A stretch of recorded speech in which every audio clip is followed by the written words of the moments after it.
Thanks very much indeed. So, one of the first things that I do when I go into schools is I ask young people, what's the first thing you think about when you think about poetry? Now, usually at this point, most people go discernibly reticent at such a question, mainly because I've already introduced myself as somebody who writes and performs poetry, so naturally they don't want to seem to offend. And I understand, I get that. So I say, listen, guys, I didn't invent poetry. I don't own it, I'm not related to it. I just write the thing, I use it to pay the bills. And slowly, slowly, when you create that condition, people start to loosen up. You start to hear words like boring, white, male, difficult, complicated. They start to do the rounds. And you say, okay, cool. Thank you for your honesty. I appreciate that. Now I'll take it one step further. I'm going to ask you to name me a poet. Who can name me a poet? No one. I said, come on, man. Somebody in here must be able to give me a name of a poet. And see the guy in the corner, he puts his hand up very slowly. Yes, sir, you. Shakespeare. Cool, very good. Shakespeare. Anyone else? Anyone else do we have? Can you give me a name of a poet? Guy over there will put his hand up even more slowly. How about you, my man? How about you? What you got? Shakespeare. Cool. So we got Shakespeare twice. Is there anything other than Shakespeare that you guys can think of? Nothing. Now, when I first started teaching 3.5 years ago, I used to leave the sessions feeling quite saddened, quite disenchanted at the fact that why is it, with such a plethora, such a wealth of living, breathing, working poets, of complete ethnic diversity, why are our youth limited to knowing only 4? Don't get me wrong, if you moved up the age groups, you sometimes hear the word Carol Ann Duffy, you might hear Simon Armitage or Benjamin Zephaniah get thrown around, but that was always about it. It was quite sad. So what I decided to do was reintroduce poetry. I was going to be the salesman. I was going to bangs on the door and says, "Hey, you guys, I've got some stuff to sell you. Are you interested?" But I had to find a way of doing it. I had to find a format that was accessible. I don't know how many of you guys here are familiar with the work of the late, great poet Adrian Mitchell, but he once expressed that the reason why most people ignore poetry is because most poetry ignores people.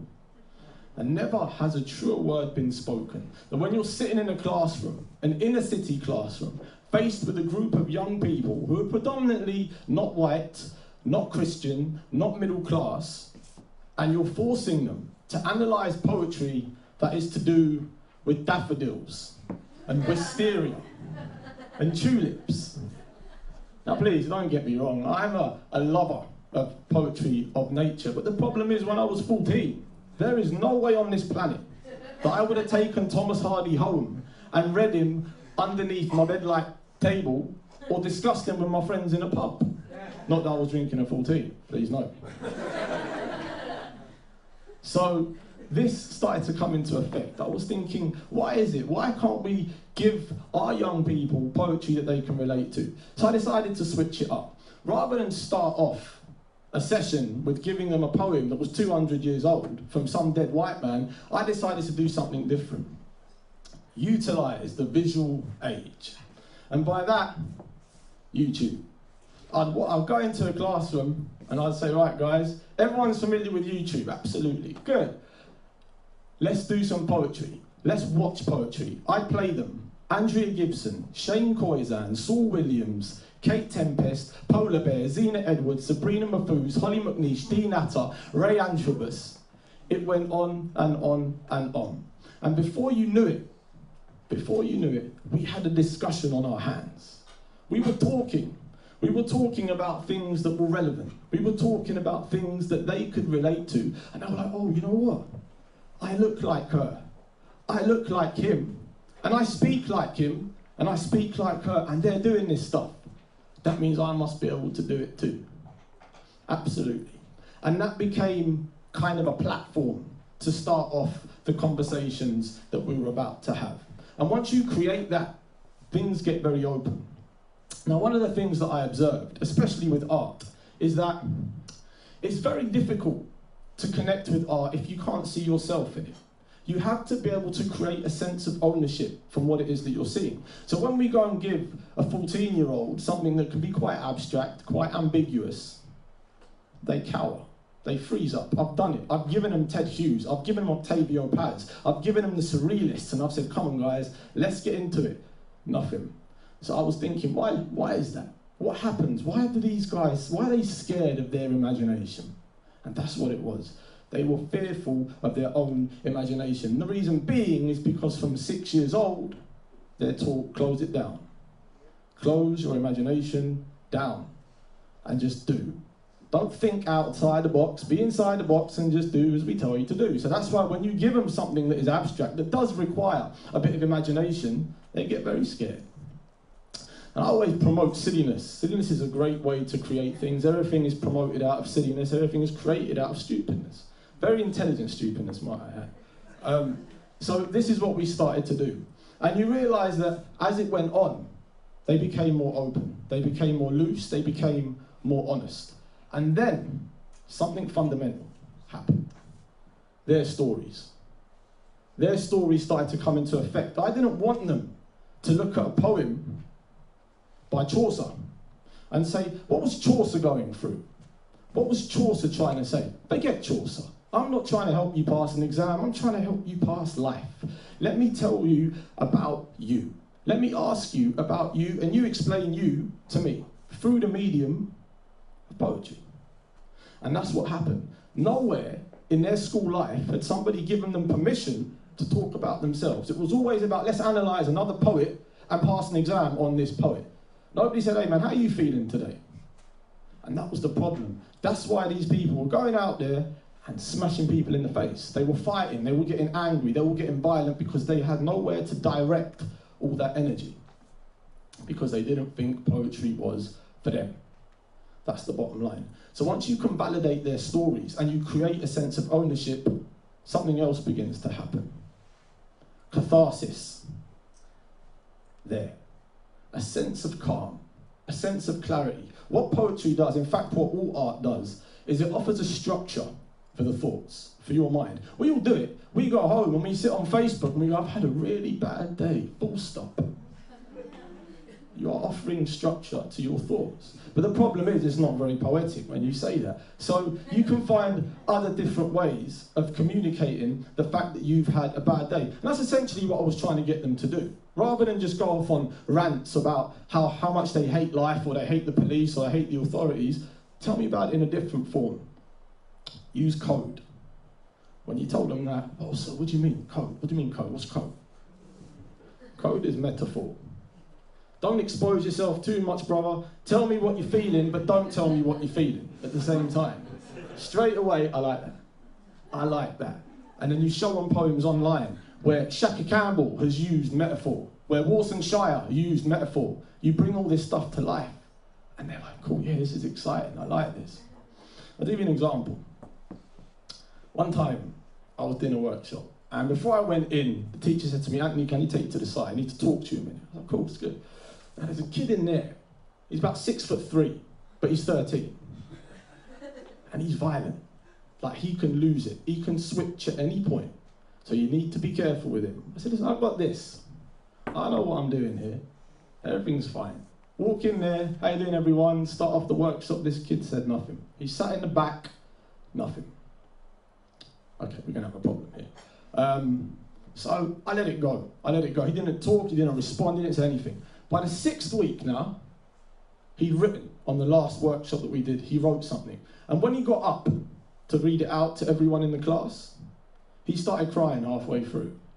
Burst into tears. Now, he's the toughest kid in school. This guy weighs people in left, right, and centre, and he was in tears.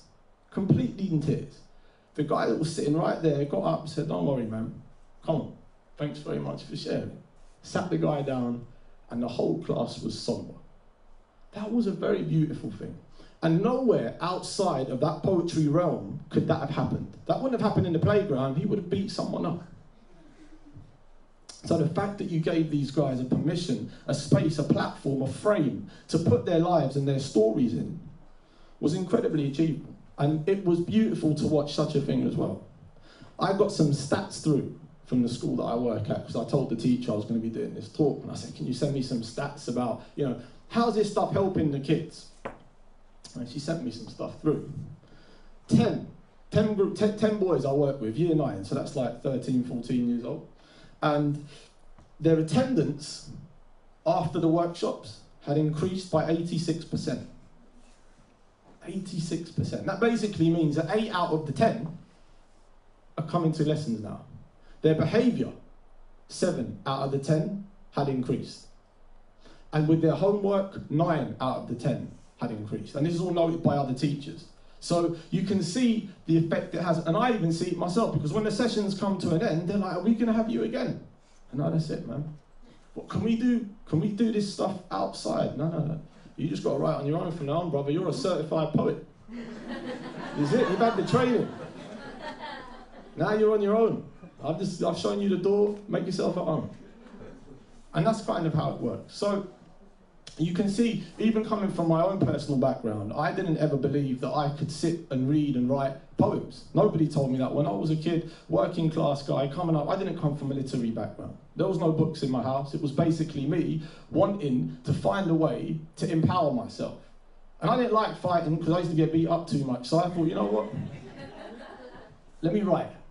Maybe this is stronger than my bicep. So I started to use this instead.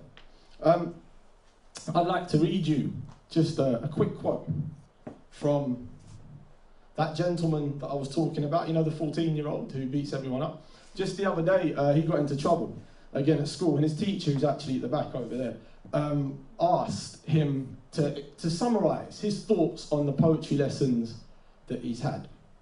And he wrote this: poetry helps young people to not feel insecure about themselves because they can let out what they feel inside. It lets you talk about things you would never have spoken about to your mates, and to be honest, poetry brings out the best of everyone. Even when you see the other person cry, it makes you wonder how they kept all that inside for so long. But poetry doesn't always need to be sad. Sometimes it can be funny and happy too. Zachariah, aged 14.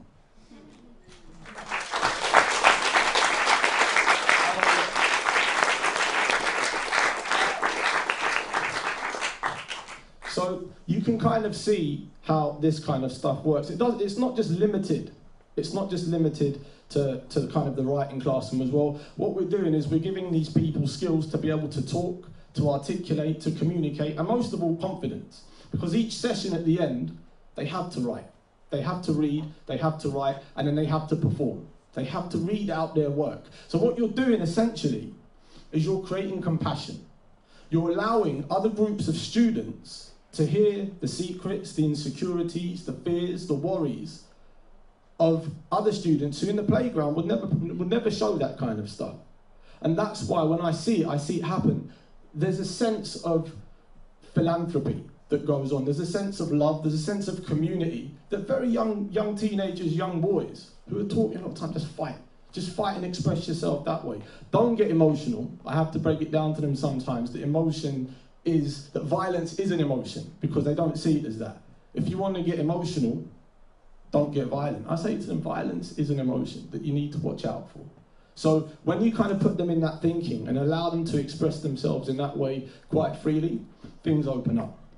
And I've seen it over and over again, even with myself. Once you write something, a sense of calm comes over you. And they leave and they go back into the world with these skill sets, with confidence, because sometimes they might say, yeah, but I'm not a performer. I don't like performing. I say, that's fine, I'm not asking you to perform, but you will have to go to an interview one day and sell yourself to get the job. And you're going to have to stand up in front of strangers and talk about you. Now you can talk rubbish or you can talk sense, that's up to you, but you're going to have to talk nonetheless. And when you put it into that reality, into that context, straight away, yeah, he's got a point.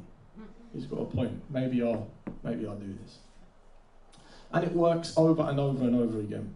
I'd just like to leave you with the thought that the greatest harm that we adults do to young people is to silence their only voice and handicap their individuality, stuffing them in a box that's already bursting from the seams. Now, everything in this planet, everything around us is in a constant state of expression But why is it that when young people want to express themselves, us grown folk, we get very scared? Thank you.